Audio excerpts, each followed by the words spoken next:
Hello, everyone, and welcome to our Conversations in Careers session. Today, I'm joined by Renos Savva. These sessions are going to be forming a part of our Building Life Science Adventures Careers Conference, which is coming up at the end of March. So, Renos currently works at Birkbeck University, and he's going to kick it off by telling us a little bit about himself and how he got to where he is at the moment. Thank you. What do you want to know is really the remit here. So I'll answer any questions. I hope you find it interesting. Of course, of course. So, can you tell me a little bit about your current role and how did you get there? Okay, so currently I am a senior lecturer, so an academic in the Department of Biological Sciences, and we're part of a research institute between Birkbeck and UCL Biomedical Sciences called the Institute of Structural and Molecular Biology. So my day job is split between leading a research group in molecular structural virology and doing teaching. And my teaching is leading the master's program in biobusiness. Amazing, wonderful. So have you always known that you wanted to go into a kind of teaching position, or did you start off doing something slightly different?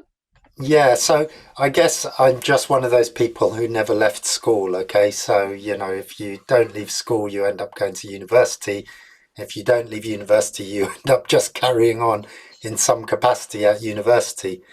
Um, it's not that simple. The reason why I lead the biobusiness program these days is around about just before the year 2000, I invented a technology, and along with some colleagues, we developed it into a commercializable technology and span a company out, DomainX, which these days exists in Cambridge.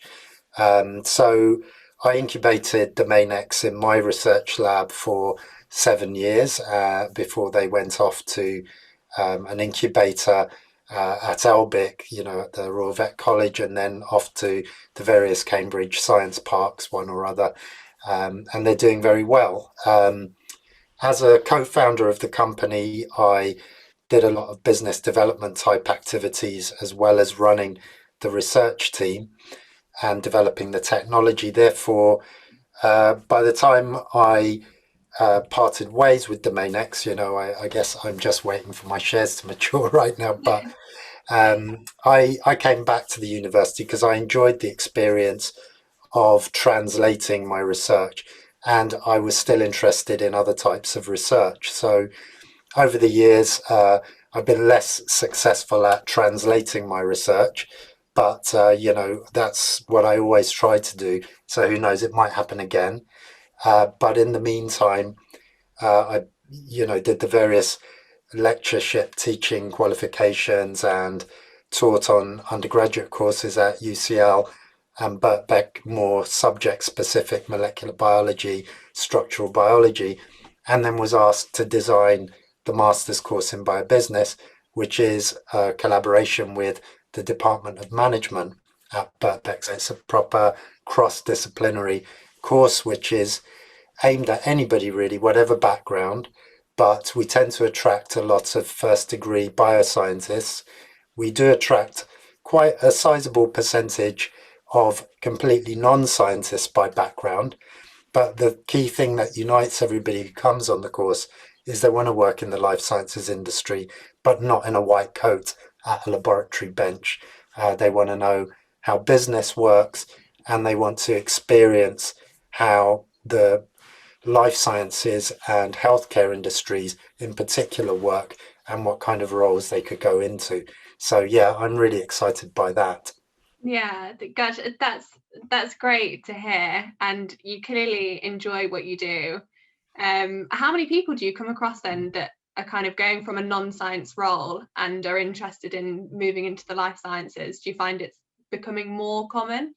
Um, Yeah, interesting question. I mean, you can't really put a number on it. mm, It's sort of on my course, it's 1 to 4 people a year okay. who are coming from first degrees that are more in, say, economics or Mm, some other kind of marketing or management type thing. Some people have even done an unrelated degree some years ago and have worked in roles in other industries that are quite compatible Mm. with the kind of functions that are required in life sciences companies. So, yeah, there's a fair number. I mean, obviously, COVID has brought the life sciences and healthcare to everybody's minds. You know, it's at the forefront of everybody's thoughts.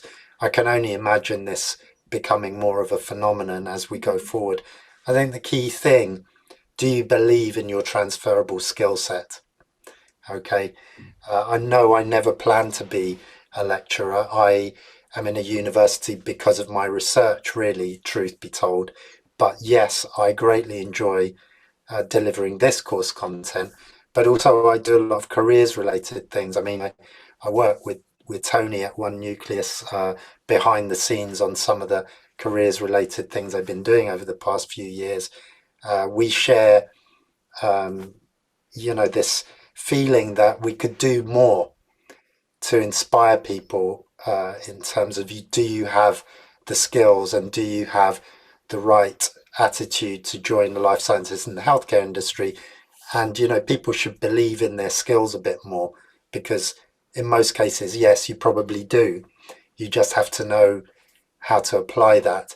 Sure, taking a master's course can convince you, I've done this master's course, I must be worth it now. Yeah. But there are other things you could do as well. So one of the common things I do at my local institute is to co-host a careers afternoon, well, two careers afternoons per year when we're physically present every year. And generally it's alumni from our departments and divisions who come back and tell us about the jobs they got outside of academia, um, over the years between their PhD and coming back to talk to us. And so there's a variety of roles, both bench scientist roles and translational roles and pure business roles that these people have gone into. We've even heard some of our PhDs have gone into school teaching or have gone into roles that aren't in the life sciences at all, government and policy and so forth. So it's out there. Mm. People think, oh, well, I certainly did. You do a PhD, therefore you're going to be a prof.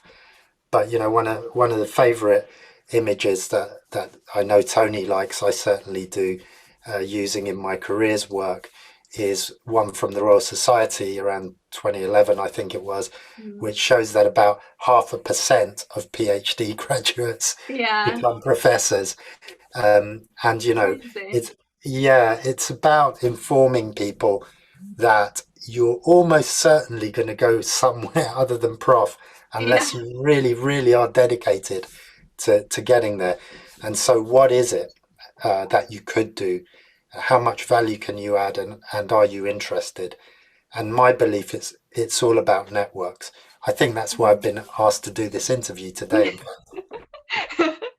Absolutely. No, I think you make a great point about transferable skills. And I think it can be really quite daunting sometimes for these students, especially when they've spent their whole time in academia.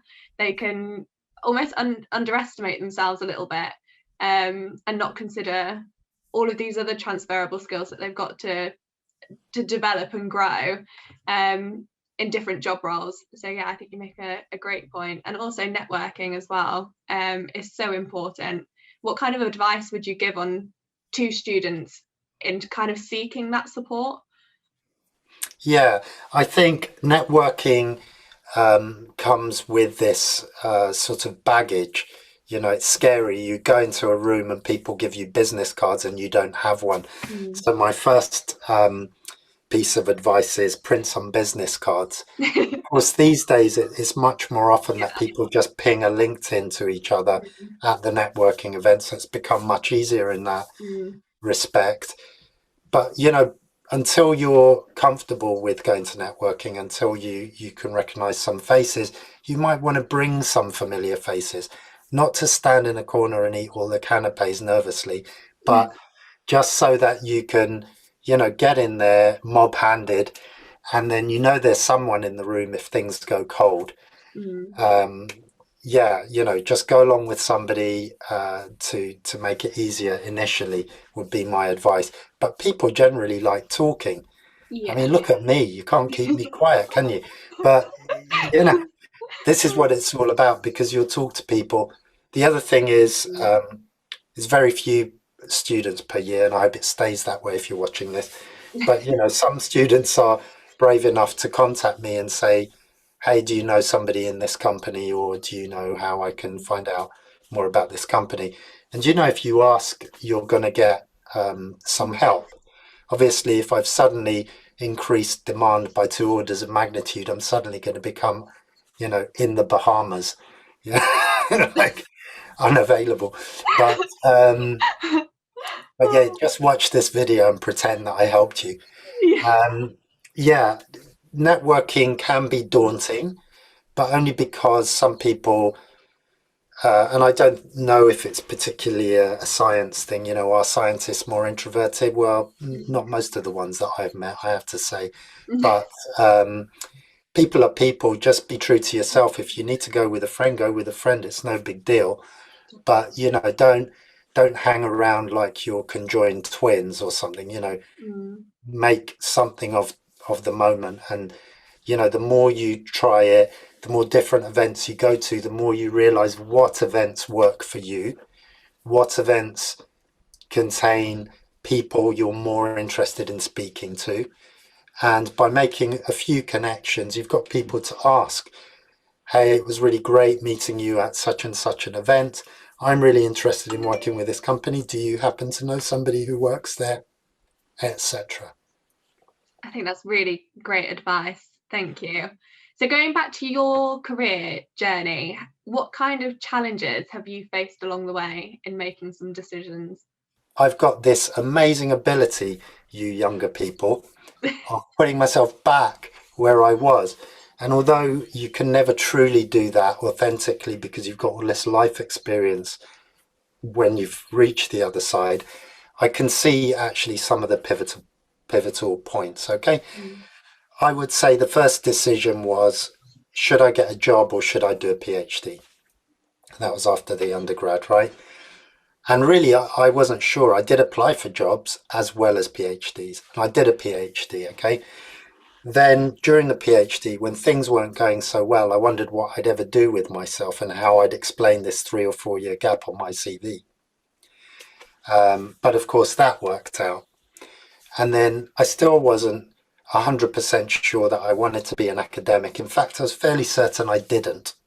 I was really attracted by the thought of working in one of the pharmaceutical giant companies in some role closer to the patient, developing medicines rather than wondering whether I've got the right kind of system to later lead to a medicine.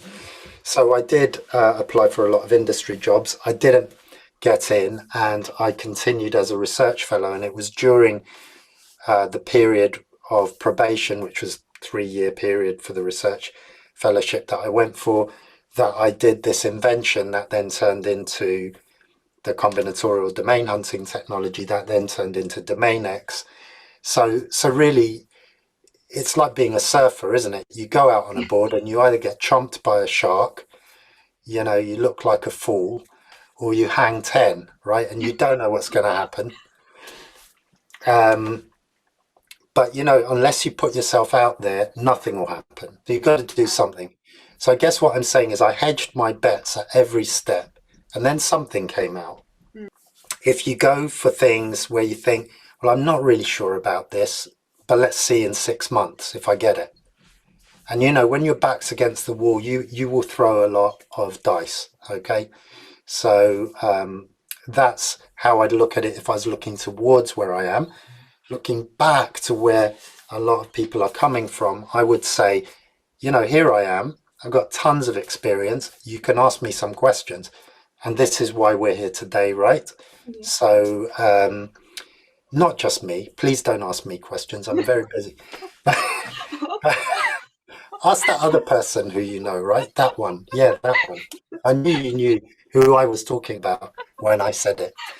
So, but in other words, there are a lot of people who are approachable. You might not know they're approachable, and some of them might turn out to be like the guy under the bridge from the Three Billy Goats Gruff, but not everybody is that person. Yeah. Okay, so ask, and the worst that can happen is you feel a bit kind of, I don't know, abused by somebody's rudeness. I hope not, but there's no making excuses for people. But if you approach people in the right way, if you're not there to waste their time, if you're asking for advice, remember, because these kind of things have happened to me. People ask me for advice. I try and figure out what they want, help them with that part, because often that's the difficult part.